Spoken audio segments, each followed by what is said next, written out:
Hi everyone, welcome to the session of our web series, Fireside Chat with Champions, in which we interview global business leaders and eminent personalities, asking them crowdsourced questions about the biggest challenge we face today, COVID-19, and its impact on business and society at large. And we also try to understand the way we can steer through these uncertain times. Today we have a very special guest with us, Ayesha Vera-Yu. She is CEO and founder of Advancement for Rural Kids Incorporated. Advancement for Rural Kids co-invest alongside rural communities in the developing world on an award-winning 5-cent school lunch that secures food, schooling, and sustainable income for life. It is the only school lunch in the world that parents contribute to day one and fully fund after 3 years. Prior to ARK, Aisha was director at BNP Paribas, where for 11 years she was involved in leveraging finance, acquisition finance, and loan syndication. She also restructured a farm in the Philippines, making it the first one in the province to be organic and to offer the fair employment, revenue share, healthcare, and continuing education to farmers, employees, kids.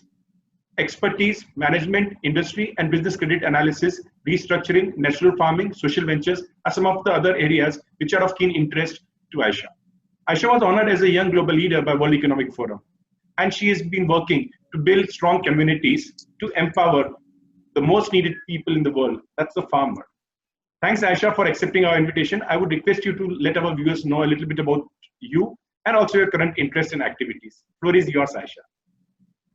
Sure. Thank you so much for inviting me and enabling us to share my story and also ARC's story.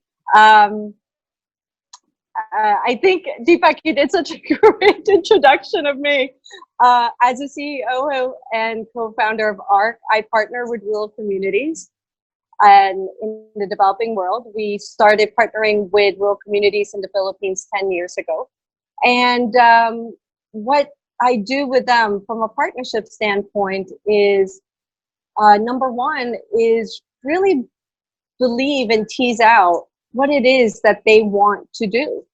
And I look at ARC's role as a catalyst, and we co-invest and join them in what path that they want to create in the future. And in the past 10 years that I've been partnering with communities, so we've partnered with 16 communities and have served 1 million lunches at 5 cents. All of the parents I've spoken to share the same dream. And the number one is that they would be able to feed their kids, that they'd be able to get them to school. Many are hoping for their kids to graduate college. And many also want new income. And all of this they want to do standing on their own. They don't want to be dependent on other people. They want the ability to be self-sustaining and stand on their own.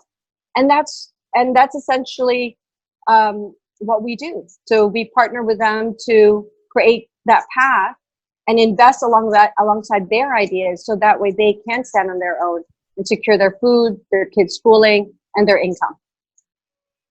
That's awesome work you are doing, actually. This is something so relevant.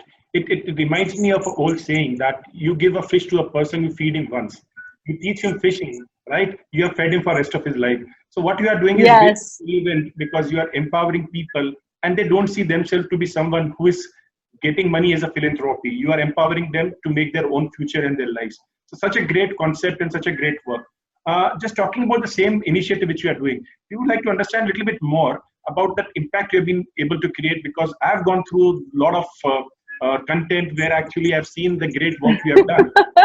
I would also like the audience to know more. I know you are a very humble person, don't want to talk too much about your work, but I would emphasize that to please talk a little bit more, because you are impacting lives, which is very critical.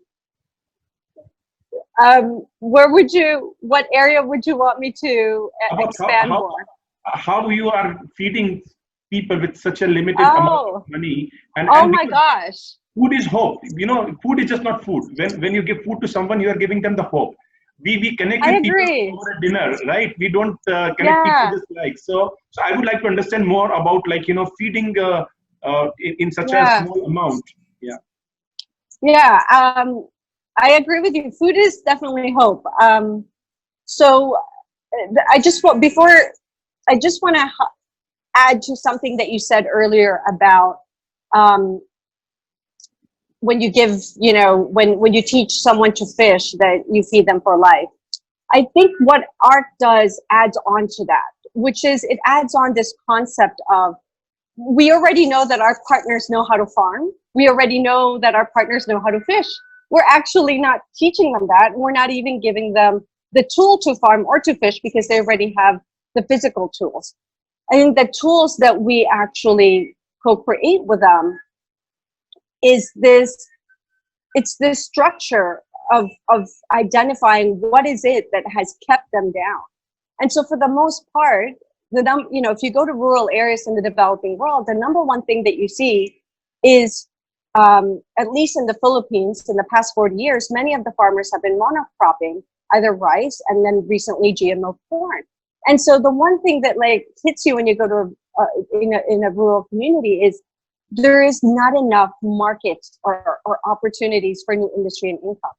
And I think that's the number one thing that the ARC Lunch does and ARC does, which is, okay, the problem is there's not enough, farmers don't have enough income, and whatever that they are getting for their kilo of rice is deflated and depressed for the past 10 years because of the fact that they don't have leverage. And so the number one thing that ARC does is to identify the root of the problem and to solve from that. And so in the ARC Lunch, we said, well, let's create a market.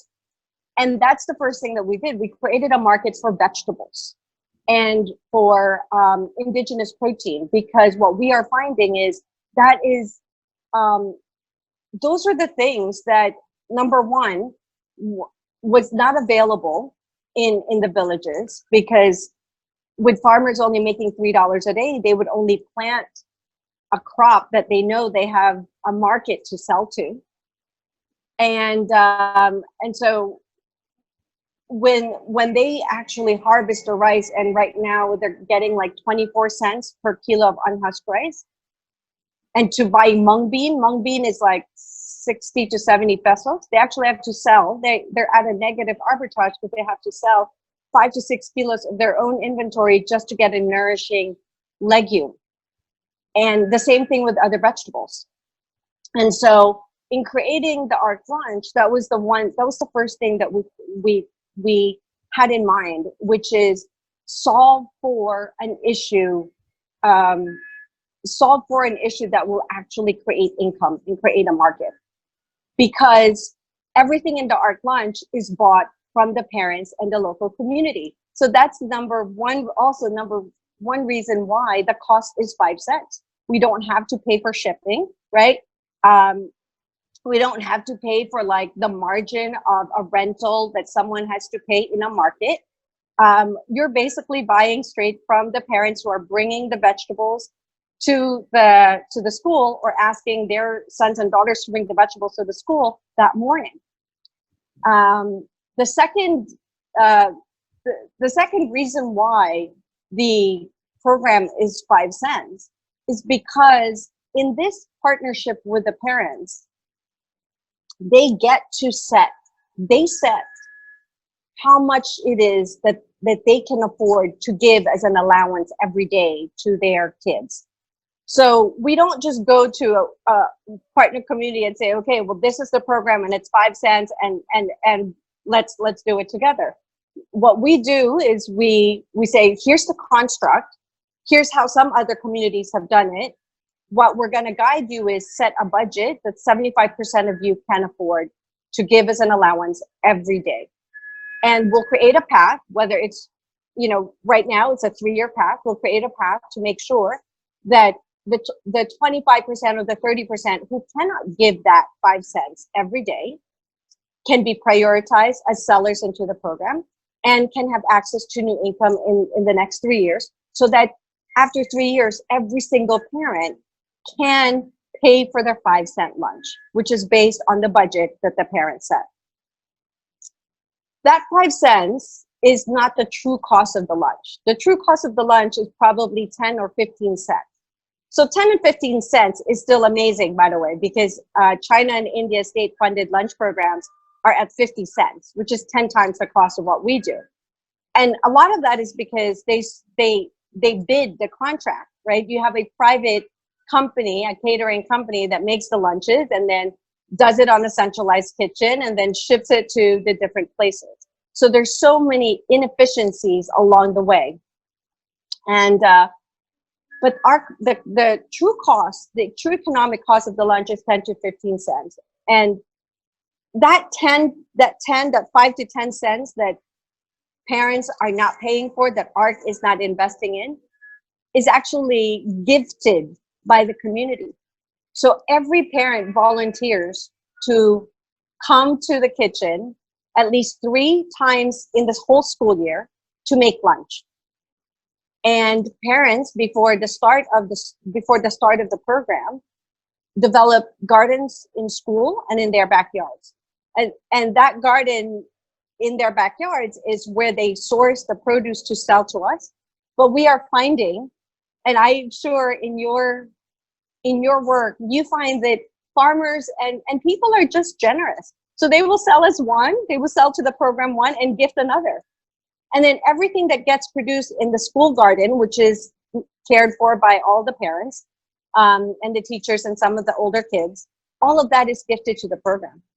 So, and lastly, the teachers, teachers and parent leaders volunteer to lead the program, and so they, that's also contributed value that we don't have to pay cash for. And what they get out of it is they get an opportunity to gain leadership skills, an opportunity to gain critical skills on how to run a business, and just an opportunity to work with different people all over the world. The village councils also contribute to the program in cash and in kind. And for the cash part, what they do is they use that to cover any unexpected expenses. And so when we actually look at a 3-year period, and when we look at how far did our $1 go, what we have found is that from all of the gifts and contributed labor and produce from the community, every dollar that we're investing, we're actually getting 7 times in return in terms of new economic value that's been created that never existed before. And that's our exit at the 3rd year. That's the return that we're getting for the dollar that we've invested in day one. Awesome initiative, and love the way you articulated it. In fact, you rightly said that we have to enable the local communities and give them the life skills which we are doing, so that they can make their own small communities successful, as well as the people from the community can contribute. I'll give you one example actually where I saw that local communities can be impacted by just doing small things. And the schools can be I'm saying that the starting point of those small revolution. In one small part of Gujarat state, where it's a small province in India, where I stay, we found that in village people were going through iron deficiency. So you have a lot of females going through a huge amount of iron deficiency. And we suggested to the villagers that in your school, please start growing the drumstick tree, the moringa. So they started doing that. And after a few years, they started taking those drumsticks to their home and putting them in cooking. We taught them how to in their curry. Yeah. Now you find that the iron deficiency is reducing. So small intervention at the local level can a huge impact. Absolutely. And right? Absolutely. And I think the other thing that I just want to highlight here that we don't talk a lot about is that, if we want to solve malnutrition, we really have to solve at the source of it, because nutrient content declines and reduces the farther away you are in time from eating that vegetable or that fruit from when it was harvested. And so in our partner communities, malnutrition, which at the beginning of the school year is around 30%, is halved by after a month, and it's gone after 2 months, because what they're literally cooking at that moment was only harvested a few minutes ago from the gardens, or an hour or 2 hours ago from the parents' backyards. And so the diversity of the vegetables, because we also tell them, you cook, the menu is based on what you guys want to eat and what you want to plant. And so if you don't want to keep eating eggplant every day, or your kids eat eggplant every day, then you have to plant and sell a diverse set of vegetables. Having a menu that is informed by what the parents and their kids want to eat and want to plant is also helpful, because you have that diversity of nutrition, right? Nutritional source, and having parents just harvest the produce mere hours from cooking it really helps the community solve the malnutrition problem right away. Perfect, exactly. So as you talked about, that unfortunately farmers are forced through economical means to grow something which is not very profitable for them. And we have put all the burden of food security, quote unquote, on the weakest link, that's the farmer. I would like to understand from you, how do you see post-COVID? Because, with 800 million people already struggling to get their 2 square meals, because of the COVID effect, you'll have at least close to 200 million more pushed towards going to bed without food. How do you see our consumption, processing, or the production of food need to change so that the impact of COVID can be reduced, or we can reset that? What are your views on that? Well, that's actually something that we're seeing right now in our partner communities. June, July, and August is the hunger season, and COVID, of course, is making it severe, because during the summer months, when there was no farming activity, farmers normally go out of their villages to find work. Well, that did not happen because they were locked down in the Philippines. And so the cash that they have and the inventory that they have going into the hunger season is very low. And what we had to do at ARC is actually restructure our ARC lunch, knowing that there is no school. And the way we did it is, again, in the same way that we do the ARC lunch, which is in partnership with with the community leaders, and telling and asking them what it is that they want, what are they worried about, what it is that they want to solve for, and using their insights to craft the structure. And so for the summer, for June until the end of August and beginning of September, which is when many of the farmers can harvest their rice, we actually are doing a vegetable basket program, and instead of a lunch. And what it does is it gives every family who wants to participate in it the ability to sell vegetables that they're growing in their backyard, and then bring back home baskets as well of vegetables for themselves. And this program starts off as a relief to basically create a market, right? Farmers will plant if you create a market, and every week it puts cash in farmers' pockets to buy the other food that they need, whether it's rice or whether it's protein. And it also paves the way for a venture for the community once there is harvest season. And what I mean by that is the program, even from day one, is already looking for a secondary market to absorb all of the produce and the supply that we hope will grow in abundance. And this solution that we're doing with the community underlines a few things to help combat COVID. Number one,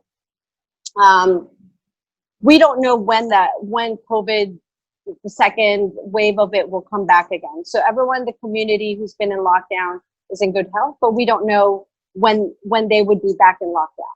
By planting in their backyards, then everyone will have access to a food source without having to go out of their homes and out of the village. And it also responds to what we're already seeing as a disruption in the food supply. So in the rural communities that we are in, there is a weekly market that is held at kind of like one of the larger villages where all of the surrounding villages go to either sell their goods or buy goods. And those markets during COVID time, they were closed down because a lot of the vendors who sell in those markets actually come from very far away, like 2 or 3 hours, 4 hours away.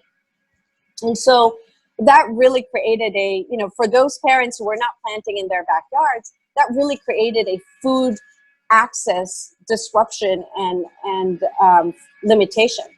And so with a vegetable basket that encourages and that buys from, the encouraging part is economic, right? It's, we'll buy the vegetables from you. It basically ensures that farmers and families can secure their food even beyond this hunger season and through the COVID timeframe, to even just supply their own needs. And if they're really industrious and really excited about this, to join the cooperative and produce more, so produce an excess that we can sell with them in other markets. The second thing that it is also underlining is that in the public health situation in many developing countries like the Philippines it's not strong. And so you have to figure out, well, how do you make sure that people are healthy? Because a healthy person and a healthy immune system is part of it's just as strong as wearing a mask to counter COVID and to prevent transmission. And so that's where we went back again to vegetables, because vegetables are, vegetables and fruits just have all the nutrient base that will help our immune systems to be healthy. And the third thing with respect to how we see, and I say we, our partner communities, see how the food situation can be changed during COVID time. It's really an opportunity. It's really a restructuring and a review of how can we reset our current food supply where it actually makes sense, as opposed to like a perverted way of feeding each other and providing food for each other. Like, it doesn't make sense to me that a rice farmer has to buy vegetables from another person who grows the vegetables 3 hours away. It doesn't make sense to me. If you don't like to grow vegetables, then grow something else that you like and maybe barter with your neighbor, in the same village. Why does food have to come at such high carbon footprint? It doesn't. It shouldn't. No, And so I 100% agree with what you are saying. So please continue. Yeah, and so that also, that was also one of the reasons why we are now solving with communities on how to ensure that every family has a backyard garden and how to create a secondary market for that. So that way, beyond the initial motivation, that it will continue and it will be the primary source of supply for the markets, for the local markets. So that way, those markets are not getting their vegetables from, a town 3 hours away, or even an island, that you need to fly to or take a boat to, which has been happening, because like some of the vegetables that you see in Capiz, which is in the middle part of the country, it's in the comes from the northern part of the country, literally takes days for that vegetable to arrive in that village. So it's really an opportunity to restructure our food production and distribution system. No, I 100%, And yeah, 100% go agree ahead. because we'll have to start consuming more of local and produce more of local, because it is not Yeah. sustainable that we grow things which are thousands of kilometers away, and the carbon footprint is huge. And when you have pandemic like this, which would be now regular, right? We know that because of the climate change, this would be regular disruptions. Yeah. You'll have Yeah. you will have broken value chains, and that would lead Yeah. to a lot of unnecessary famine when actually you don't have any natural calamity, Yes. right? Yes. So that need Yes. to change. Yes. That need to change. And I the think- other, yeah, yeah, please. and the other part too that I want to just also just highlight from a macro standpoint is, if people are producing for themselves, are being healthy, are not being forced to work in, far-flung regions, it's actually good for the public health system in countries where the public health system is not so good, because it's not a burden, right? You're limiting transmission. And the other part that we've seen during this pandemic is that some of the countries have become very protective of their resources, and their food, right, is one of them. So this gives, if we can produce from within, if farmers can actually now produce everything that they need for themselves, and they don't have to go, they and their kids don't have, are not at risk of getting hungry, then they can better produce the rice and other staples that we need at the local level and at the national level. So it reduces dependence on imports, which we don't know whether or not it would come if the pandemic worsens, right? I mean, we've heard of, at least here in the U.S., we've called back, and we've called back some of the PPPs that were supposed to be going to other countries, and so it's another way to ensure food. It ensures food security and national security. No, I strongly believe food is the national security, right? I agree. Because, with the geopolitics happening around us, everyone wants his country to be great, right? So now you'll have food as a leverage where in the future people can manipulate it to make a country go on their knees. So we need to take care of it. Now that brings us to our second question, because as you rightly said that in Philippines or in Southeast Asia, a lot of farmers migrate for a few months to cities to get work there in the industries and in service sector, and come back when they want to do the sowing or the harvesting.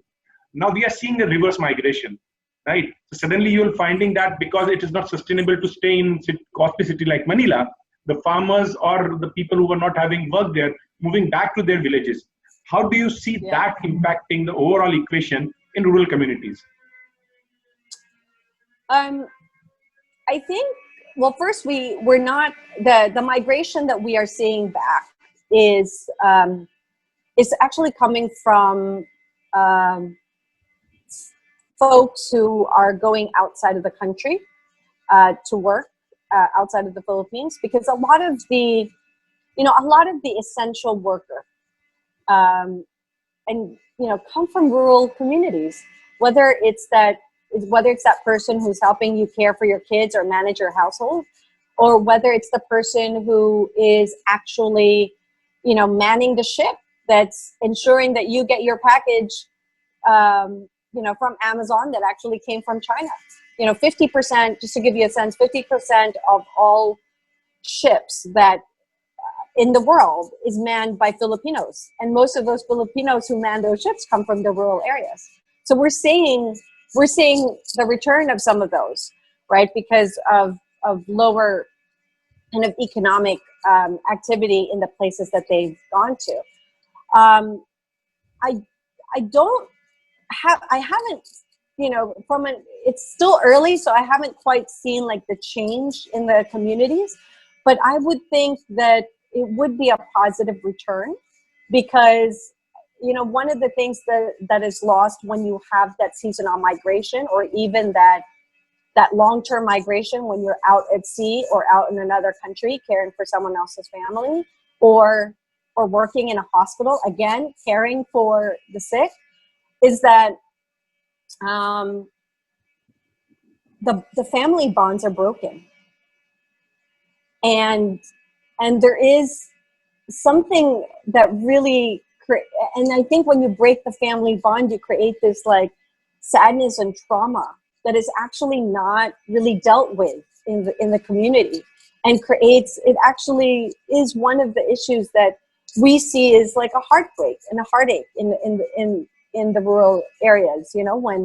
When someone has to go to, like you said, to Manila to find work because there is no farming work in their village, and have to leave their kids.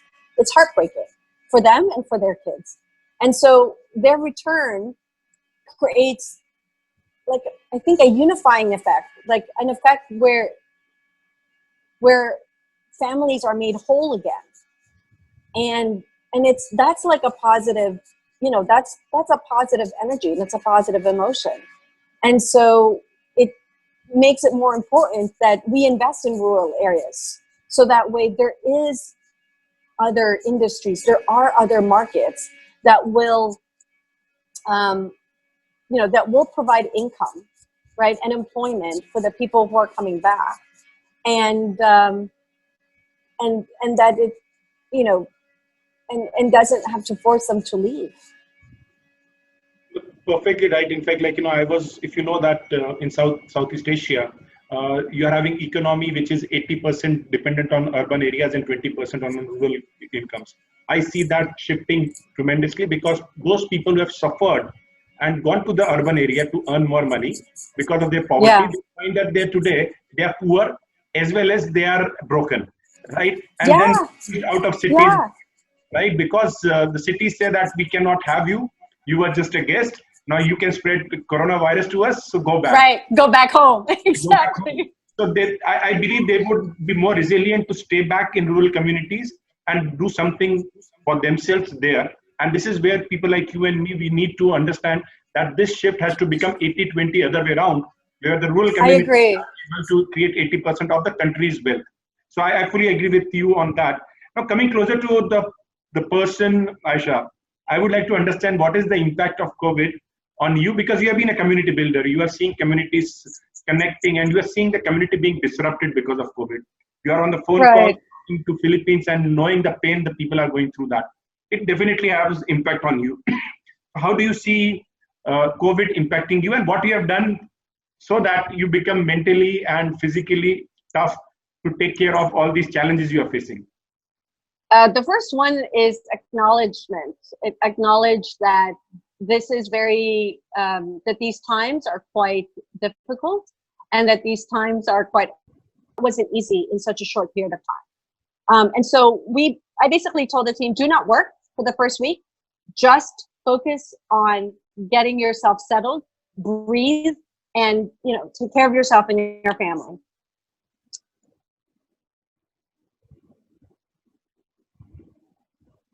In the second week, the team set out and committed to 4 goals. One of which is to commit to a physical activity, a physical challenge that we are going to